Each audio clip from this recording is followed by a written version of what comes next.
Swasembada. Sebagaimana kita ketahui, sektor industri manufaktur dipercaya sebagai engine of growth sudah diaplikasikan di negara-negara kuat dunia. Negara tersebut memosisikan diri sebagai produsen ketimbang konsumen, jadi sangat disarankan kepada Menperin, salah satu strategi menyehatkan neraca perdagangan Indonesia. Tahun 2015 Indonesia terjadi defisit 1,89 miliar dolar Amerika, adalah menjawab pertanyaan ini, bagaimana memperoleh added value?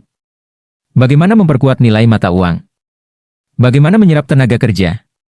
Dan, bagaimana memperkokoh kedaulatan bangsa? Maka salah satu jawaban terbaiknya adalah industri manufaktur harus dibangun, perkuat industri hulu sampai dengan hilir. Hal ini sangat tergantung dengan kehadiran pemerintah.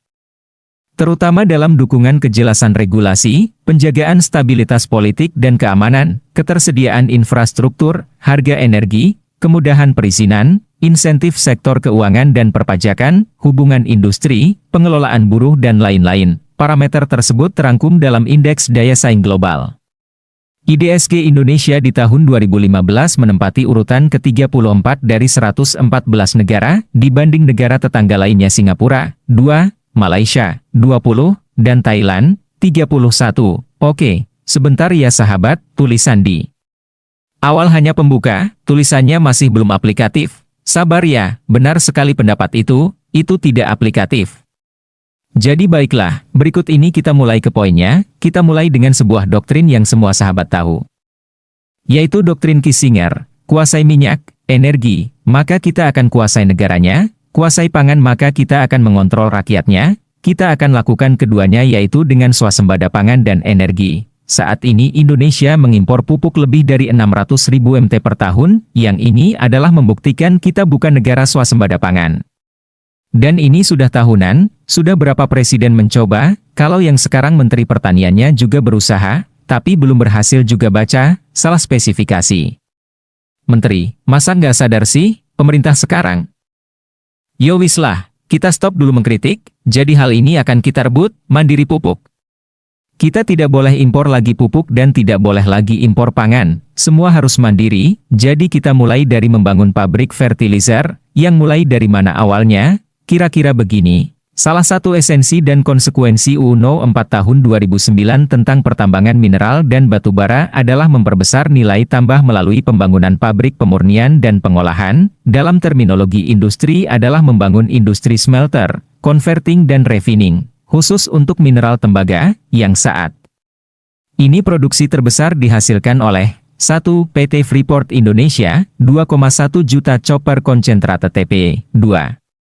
PT Newmont NTT, 0,5 juta chopper konsentrate TPE, dan sahabat pasti tahu, sudah lebih 30 tahun jika di total kedudukan tanah Papua dan Nusa Tenggara tersebut menghasilkan lebih dari 75 juta MT chopper konsentrate dan berapa banyak emas yang dihasilkan?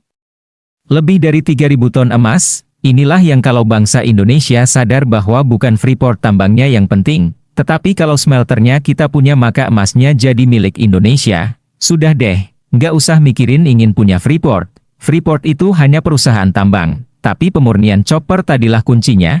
Ada emas, ada perak, ada platinum, ada uranium, dan ada chopper tembaga yang banyak dan tidak kalah penting, 50% adalah asam sulfat. Pengelolaan asam sulfat sebagai salah satu by-product merupakan peluang tersendiri. Mengapa? Karena inilah bahan utama pabrik pupuk. Hasil samping berupa asam sulfat, H2SO4, akan digunakan sebagai feedstock memproduksi pupuk ZA, amonium sulfat, yang saat ini masih impor dengan tingkat produksi 0,35 pupuk ZA TPE. Untuk memproduksi pupuk ZA juga membutuhkan amonia, yang dapat diproduksi dari gas alam, dan gas alam di Indonesia bertebaran di banyak tempat, membuat Indonesia bisa mandiri pupuk dengan mudah. Selain itu, sebelum asam sulfat diproduksi, gugus sulfonat, SO3,2, akan menjadi feedstock untuk memproduksi berbagai sulfaktan. Salah satu MES, methyl ester sulfonat, dengan mereaksikannya dengan FAME, fatty acid methyl ester, biodiesel, minyak nabati. Kegunaan MES sebagai bahan kimia sulfaktan dalam EOR, Enhanced Oil Recovery. Saat ini menurut data Kementerian ESDM masih terdapat cadangan in-place minyak bumi sebesar 45 miliar barel yang membutuhkan teknologi EOR dengan bahan MES, bahan sulfaktan lain yang akan diproduksi untuk pembuat bahan pembersih, sabun, detergen, sampo dan lain-lain. Saat ini nilai impor bahan surfaktan tahun 2013 mencapai 220 juta dolar Amerika, di sini dengan satu dayung.